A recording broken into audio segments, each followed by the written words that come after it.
B'ezrat Hashem Mincha today is going to be 5:10. Please be on time.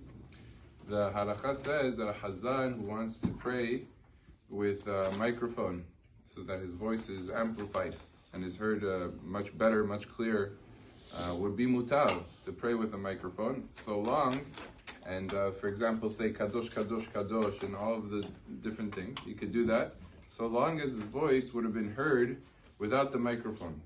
If you could hear his voice without the microphone throughout the whole Beit HaKnesset, so then the microphone is just there to amplify, so then it's mutar, so that's not a problem. But if his voice is very, very low, and only the people really next to him can hear him, and the microphone makes it that he's heard throughout the entire Beit HaKnesset, that's not good, because those people wouldn't have heard him without the microphone, so then it doesn't count as if you're hearing it from him, it's as if you're hearing it from a machine, and that doesn't count to go ahead and to be yotzei yedei chovah, to fulfill your obligation.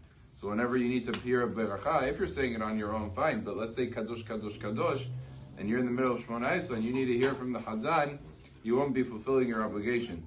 Today, a new phenomenon has started. As always, you give a person a finger, they want to take the whole hand.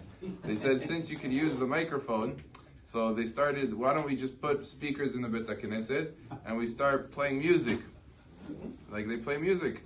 For the Kaddish, or sometimes for the Halel. A lot of times this became in a little bit more. The Halel, they say it's Halel. It's a time of celebration, so let's put in songs. In the Halel, we'll put in like this Habusha, we'll put in different things.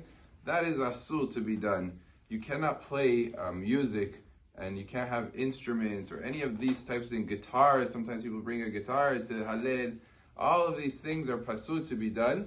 It's actually something that was adopted from churches, and therefore the poskim of the earlier generations, already from the times of the Hatam Sofer and the Sfaradi poskim as well, they all say that this cannot be done in the time of tefillah. If you want to go ahead at a time that's not tefillah and bring in instruments and do whatever you want to do in the Beit HaKnesset, that's okay, that you can do. But in the time where you're praying, to go and bring instruments, but even if it's there so that I can have more kavanah, it's going to make me more into it. No, that's not how things work in Judaism, and of course that would be something that is asur to be done. And if Batei Knesiyot with Rabbanim do that, it's because they're not informed and they're not aware that this is something that is asur, and they really should be told that those things should not be done. Baruch Adonai le'olam. Amen.